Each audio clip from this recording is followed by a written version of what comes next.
இன்றைக்கி நம்ம என்ன பார்க்க போகிறோம்னா 8th ஹிஸ்ட்ரி புக்கில் 3rd லெசனோட புக் பேக் கொஷின் ஆன்சர்ஸ் பார்க்க போகிறோம். லெசன் நேம் வந்து கிராம சமூகமும் வாழ்க்கை முறையும். இதில் புக் பேக் கொஷின் ஆன்சர்ஸ் பார்க்க போகிறோம். ஃபஸ்ட்டு, ஜாகீர்தாரி, மல்குதாரி, பிஸ்வேதாரி போன்ற பல்வேறு பெயர்களால் அழைக்கப்படும் நிலவரி முறை எது? ஜமீன்தாரி முறை. எந்த கவர்னர் ஜெனரலின் காலத்தில் வங்காளத்தில் நிரந்தர நிலவரி திட்டம் செய்து கொள்ளப்பட்டது? காரன்வாலிஸ் பிரபு. மகள்வாரி முறையில் மகள் என்றால் என்ன? கிராமம். மகள்வாரி முறை எந்த பகுதியில் செய்து கொள்ளப்பட்டது? பஞ்சாப். கீழ்காணும் கவர்னர்களுள் மகள்வாரி முறையை அறிமுகப்படுத்தியவர் யார்? வில்லியம் பெண்டிங் பிரபு. ஆங்கிலேயர்களால் ரயத்வாரி முறை அறிமுகப்படுத்தப்படாத பகுதி? வங்காளம். இண்டிகோ கிளர்ச்சி யாரால் தலைமையேற்று நடத்தப்பட்டது? திகம்பர் பிஸ்வால் மற்றும் விஷ்ணு பிஸ்வால். பர்தோலி சத்தியாகிரகம் யார் தலைமையில் நடத்தப்பட்டது? சர்தார் வல்லபாய் பட்டேல்.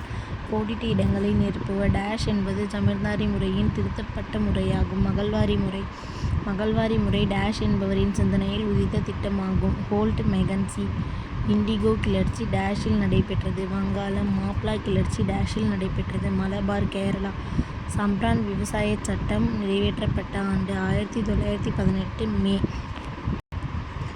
இப்போ அடுத்து பொறுத்துக்க. நிரந்தர நிலவரி திட்டம்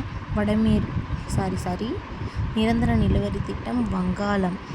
மகள்வாரி முறை வடமேற்கு மாகாணம். ரயத்வாரி முறை மதராஸ். நீல் தர்பன் இண்டிகோ விவசாயிகளின் துயரம். சாந்தோல் கிழகம் முதல் விவசாயிகளின் கிளர்ச்சி. அடுத்து சரியா தவறா? வாரன் ஹேஸ்டிங் 5 நிலவரி திட்டத்தை அறிமுகப்படுத்தினார். அது சரி. Page number 29. இதோருக்கு பாருங்கள். வாரன் ஹேஸ்டிங் தலைமை ஆளுநராக பதவியேற்ற பின்பு ஓராண்டு நிலவரி திட்டத்தை 5 நிலவரி திட்டமாக மாற்றி பின்பு ஓராண்டு திட்டமாக மாற்றினார். ரயத்வாரி முறை சர் தாமஸ் மொன்ரோவால் அறிமுகப்படுத்தப்பட்டது.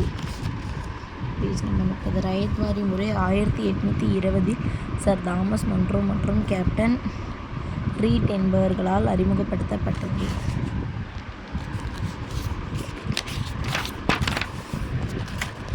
அடுத்து, குஜராத்தின் யூசுப் ஷாகி என்ற பர்கானாவில் பாப்னா கலகம் ஏற்பட்டது. அது தவறு. வங்காளம் வரணும். பேஜ் 33.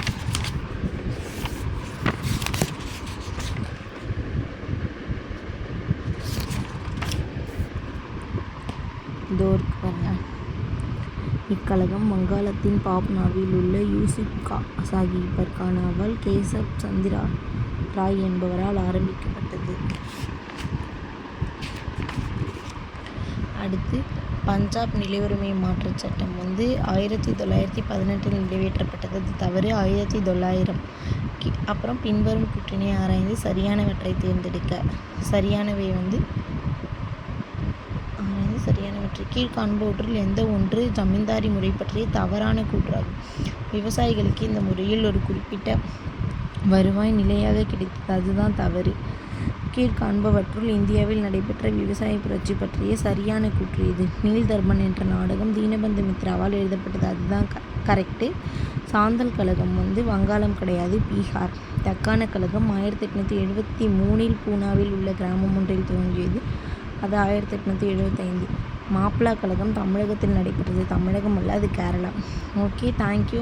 உங்களுக்கு எவிடன்ஸ்க்காக தான் நான் புக்கு காட்டுறேன். புக்கில் பேஜ் நம்பரும் எழுதியிருக்கேன். டவுட்டாக இருந்தால் அதில் போய் பார்த்துக்கோங்க. தேங்க்யூ.